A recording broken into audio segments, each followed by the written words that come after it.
Olá, meus amigos, que Deus abençoe todos vocês. Que o Espírito Santo, o Espírito da Santíssima Trindade, desça sobre você e abra o seu entendimento, seus olhos espirituais, para que você possa entender, compreender a vontade de Deus na sua vida. Esse é o maior prêmio que o ser humano pode receber. O entendimento da vontade de Deus para a vida dele.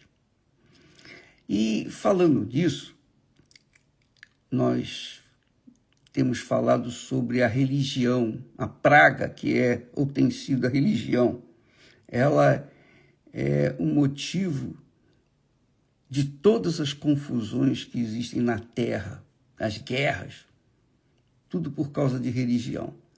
Então, eu gostaria que você raciocinasse comigo com respeito à religião. Eu sei, nós sabemos que quando a pessoa pratica uma religião, ela tem a sensação de conforto espiritual e bem-estar no dever cumprido para com Deus, entre aspas. Não é?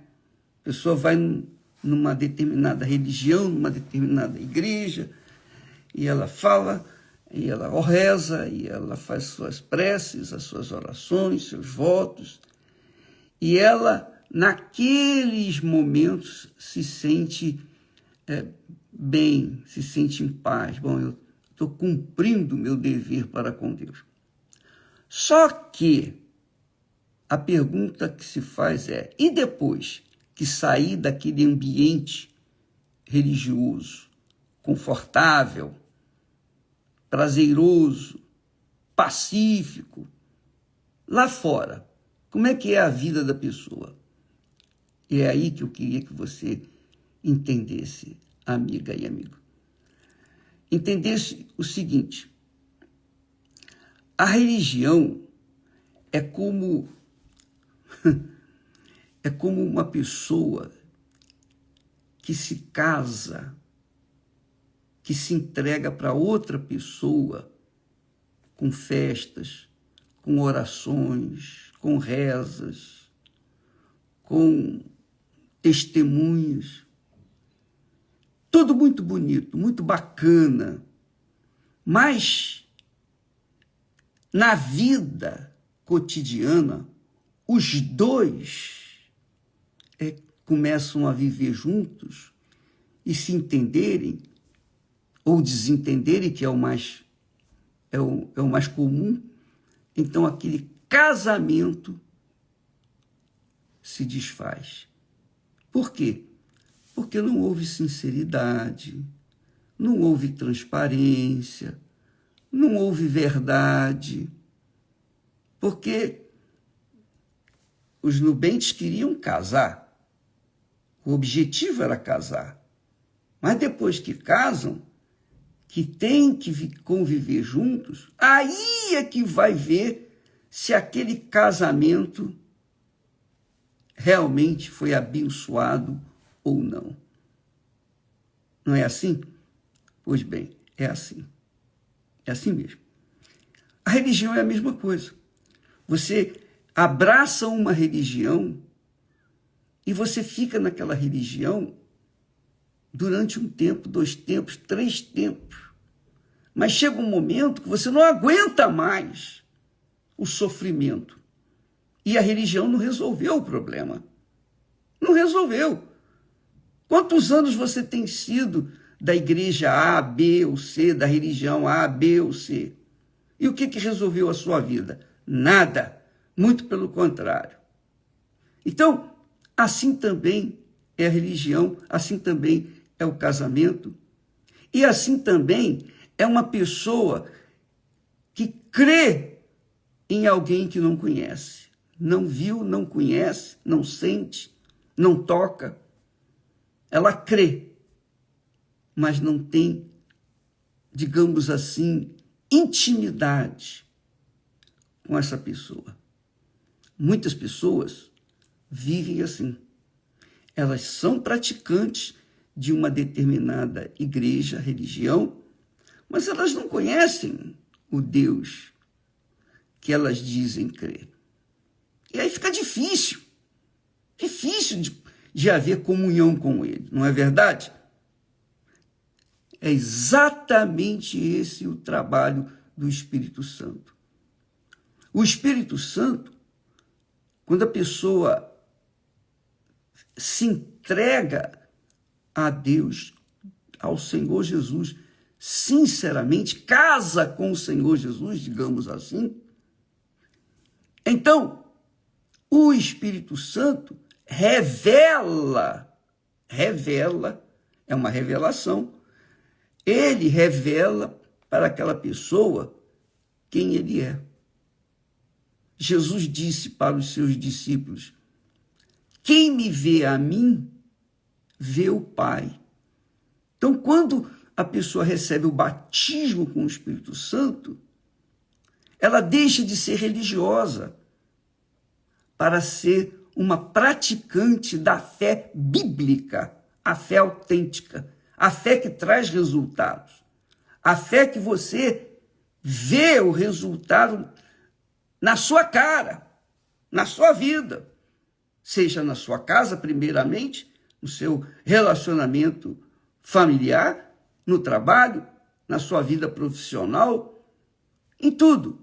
Você vê o resultado. Por quê? Porque você conhece, você sabe em quem tem crido. Foi o que o apóstolo Paulo disse. Ele disse: eu sei em quem tenho crido. Eu sei, eu conheço em quem tenho crido. Se você me dá licença um pouquinho, eu vou pegar a água, que eu esqueci de trazer a minha água aqui. Volto já, instantinho só.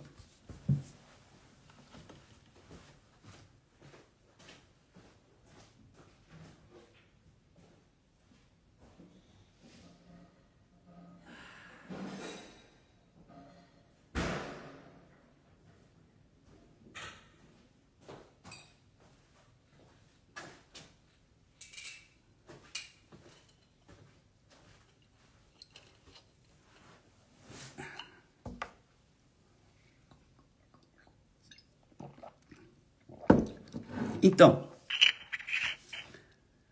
a religião é assim. A religião ensina a prática das doutrinas, dos mandamentos. O pastor, o padre, o bispo, faz isso, faz aquilo, põe a mão na cabeça, põe a mão no coração, e etc. Faz isso.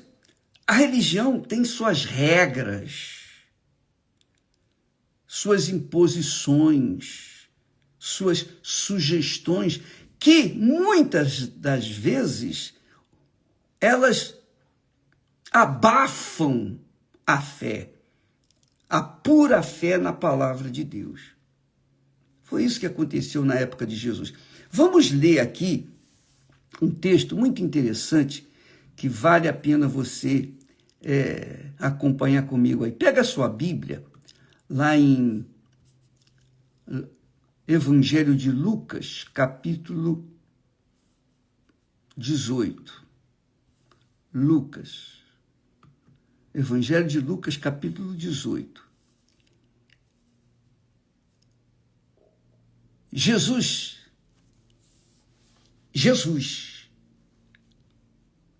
ele fala uma parábola. E ele diz assim, ele ensina. 2 homens, Lucas 18, capítulo 18, versículo 10. A partir do versículo 10. 2 homens subiram ao templo para orar. O templo que Salomão havia construído. Eu penso assim, eu creio que foi isso. Um deles era fariseu. O que é o fariseu? O fariseu era um religioso, era uma seita dos judeus que tinha suas regras diferentes dos saduceus. Os saduceus, por exemplo, não acreditavam na ressurreição. Já os fariseus acreditavam na ressurreição.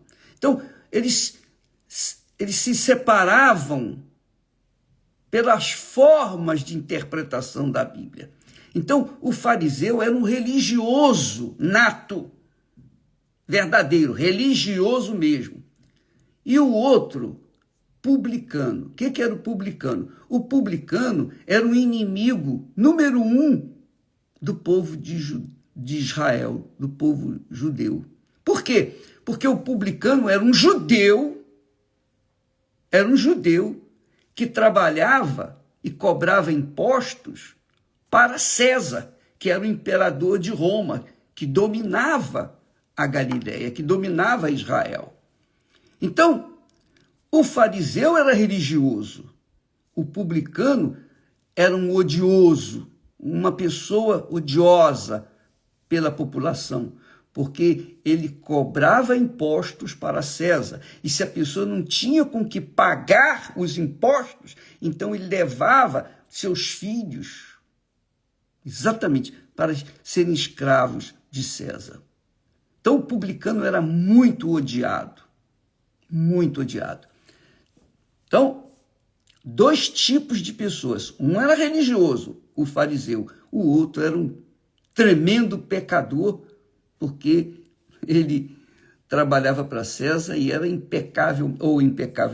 Ele era rigoroso na sua função. Aí Jesus continua dizendo, o fariseu, o religioso, estando em pé, orava consigo desta maneira: ó Deus, graças te dou, porque eu não sou como os demais homens. Olha só o religioso. O religioso já se separa das demais pessoas que não são religiosas. Ó Deus, graças te dou, porque eu não sou como os demais homens, roubadores, injustos, adúlteros,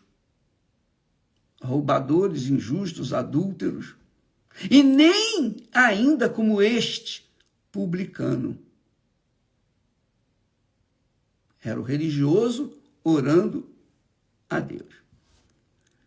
E ele continua: jejuo 2 vezes na semana e dou os dízimos de tudo quanto possuo.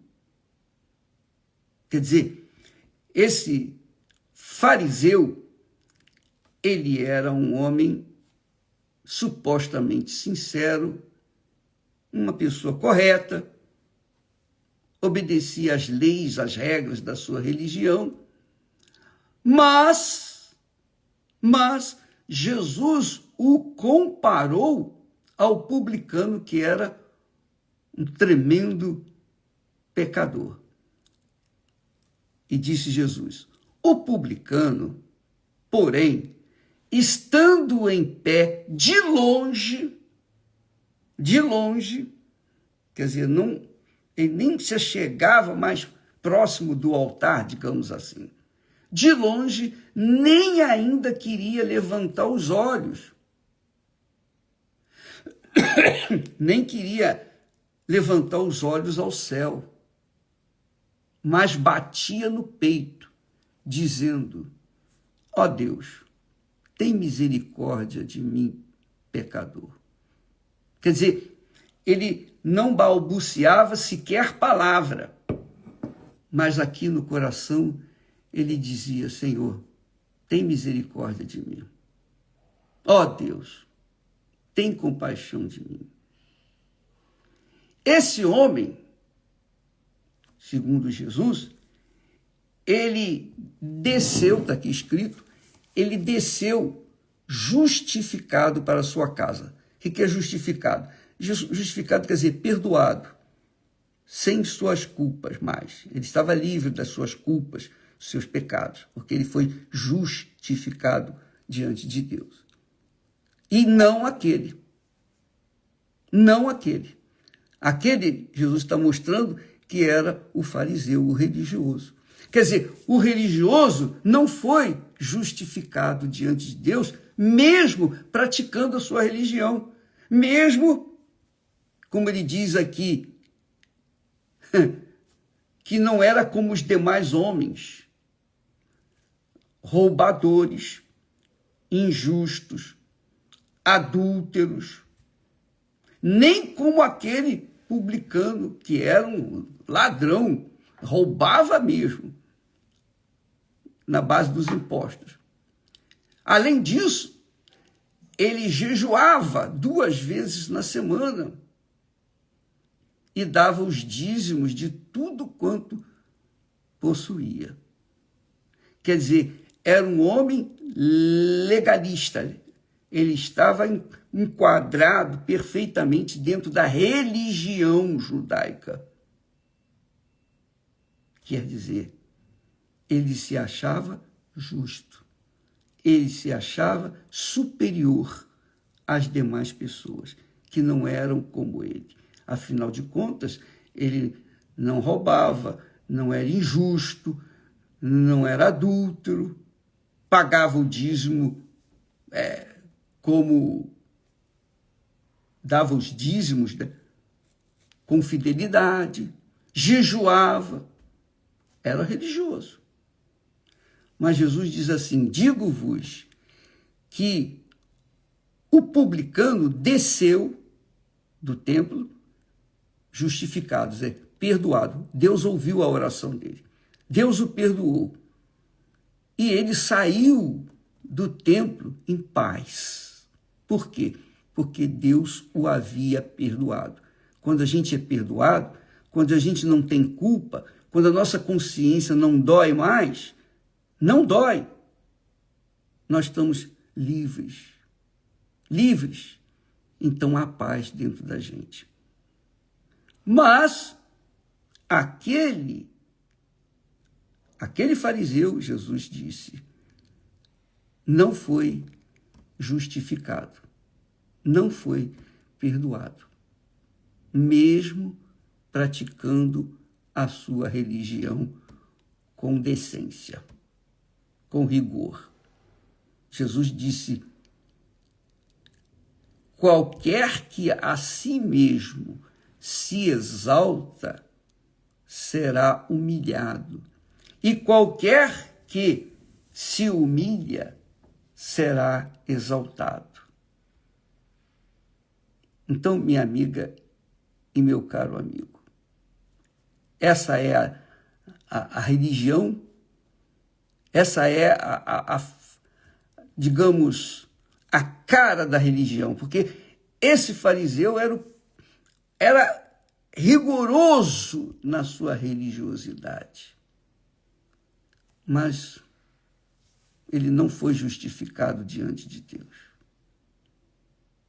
O outro, que era um pecador, que era o que era, odioso perante a população, ele foi perdoado. Então, é isso que a gente tem que avaliar a gente mesmo. Você tem que se avaliar a sua fé, avaliar a sua vida, pesar na balança. Eu faço isso. Oh, meu Deus, que me ensine, me oriente, me inspire, me dá a direção. O que o Senhor quer que eu faça? Não me deixe cair em tentação. Não me conduzas à tentação. Livra-me do mal. Quer dizer, nós estamos sempre, continuamente orando, pedindo a Deus misericórdia, para que não venhamos cair em tentação. Porque todos, literalmente todos, estão sujeitos à tentação. Mas aqueles que têm uma fé prática, oram, clamam, pedem: ó Senhor, tem misericórdia de mim, guarda-me, livra-me não me leves, não me conduzas à tentação sequer. Como foi o caso de Jesus. Jesus foi conduzido ao deserto para ser tentado.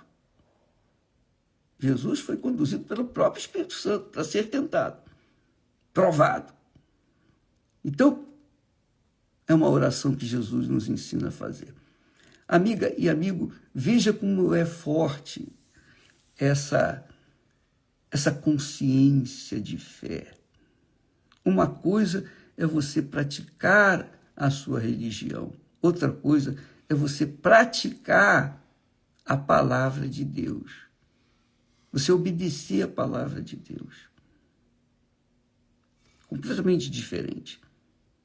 Então as pessoas vão na igreja, fazem isso, fazem aquilo, são fiéis, dizimistas, ofertantes, etc. Mas elas dizem para si mesmas, bom, eu já fui na igreja, já dei os meus dízimos, já dei as minhas ofertas, já fiz as minhas orações, agora eu estou livre. Livre para quê? Eu estou livre para dar uma saidinha por aí. Essa é a realidade. E aí é que o bicho pega. A verdade é que o religioso, enquanto ele for religioso, ele não vai conhecer a Deus. Por quê? Porque o Espírito Santo, o Espírito de Deus, não quer que a gente seja escravo de religião. Ele quer que a gente seja obediente à sua palavra. Só isso. Obedecer à palavra de Deus não significa necessariamente você vai obedecer à religião. Não. Porque cada religião tem as suas regras, suas obrigações, não é verdade? Mas a palavra de Deus é uma só. Desculpa, eu estou rindo assim porque dá um gozo na alma da gente. A palavra de Deus é uma só, é como Deus. Deus é palavra. Ou você obedece ou você não obedece. Que foi o que aconteceu lá no Jardim do Éden. Deus fez tudo muito bom, tudo perfeito. Depois que ele fez o jardim, colocou Adão e Eva lá, perfeitos. Não tinha nada de errado com eles. Eles se entrosavam com perfeição. Tudo era perfeito. Frutas, tudo que ele queria comer estava lá no jardim. Menos o fruto do conhecimento do bem e do mal. Quando a pessoa tem a curiosidade de conhecer o mal, pronto, aí ela obrigatoriamente tem que escolher entre seguir o bem ou o mal. Se ela não tem conhecimento do mal, ela segue o bem tranquilamente, vai em paz consigo e com Deus sobre todas as coisas. Mas a verdade é, a religião, ela leva as pessoas a obedecer regras, obedecer mandamentos de homens, como falamos ontem, que Jesus que falou. Jesus é quem falou. Mandamentos dos homens, não de Deus. Então as pessoas, infelizmente, se iludem com a sua religiosidade. Elas se iludem. Mas, na hora do sufoco, na hora da provação ou das provações, na hora de passar pelos desertos, o povo derrete, porque a religião não sustenta, não dá apoio. A religião não resolve. Nenhuma religião resolve. Mas a obediência à palavra de Deus resolve. Você vê, por exemplo, a título de exemplo, o povo de Israel, quando estava escravizado lá no Egito, era religioso. Muitos não criam nem em Deus, porque como posso como pode Deus existir e eu estar aqui escravo? Cadê a terra prometida? Não creio nesse Deus. Isso acontece com as pessoas desiludidas da religião. Mas quando a pessoa tem um encontro com Deus, que é o caso quando a pessoa recebe o batismo com o Espírito Santo, ela sabe em quem tem crido. Ela sabe buscar a resposta, porque isso aconteceu comigo. Nas vezes que eu me senti, digamos assim, no fundo do poço, eu tive que recorrer ao Deus que eu cria, aquele que prometia na sua palavra, promete na sua palavra livrar-nos. Então eu busquei esse livramento. Então, se estou aqui hoje, é porque eu conheci, eu tive um contato, eu tive um encontro com o meu Senhor. Eu conheço Jesus, Ele me conhece. Por quê? Porque o Espírito dele veio fazer morada em mim. É o que Ele quer fazer em você. É isso que Deus quer. Tudo que Ele quer de você é o seu coração, é a sua vida, é a sua alma, para que Ele possa dirigi-la, conduzi-la de acordo com a vontade dEle. E na hora que vier a tribulação, na hora da dificuldade, você sabe, vai saber em quem você vai apoiar a sua vida, onde você vai buscar a solução. Você não vai contar com a sua religião, porque ela não vai resolver o seu problema. Nenhuma religião resolve o problema de ninguém. Mas, quando a pessoa tem o Espírito de Deus, ela conhece a Deus e sabe a quem recorrer na hora da tribulação. Entendeu, minha amiga e meu amigo? Então, muitas pessoas, infelizmente, elas tratam Deus como se fosse o Senhor da religião. E não é. Ele é o Senhor da vida. E Ele quer dar vida. Ele quer fazer com que você seja uma testemunha dele aqui na terra. Ele é espírito. E ele precisa de um vaso, de um corpo, para que ele possa morar e manifestar a sua grandeza, sua bondade, sua misericórdia, sua compaixão por toda a terra.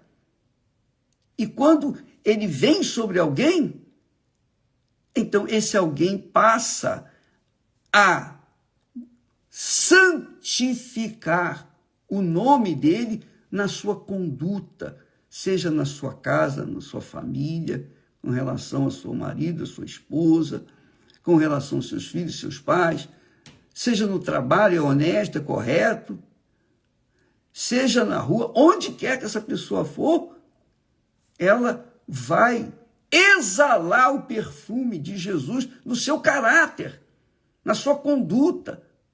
Ela é verdadeira. Ela é verdadeira. E isso é o que Deus quer. Essa é a religião que Deus quer. Ele dentro de você, para que você possa saber a vontade dele e executá-la. Deus abençoe você. O Espírito Santo venha iluminar o seu entendimento para que você possa entendê-lo e curtir a sua presença. Deus abençoe e até amanhã, em nome do Senhor Jesus. Graças a Deus.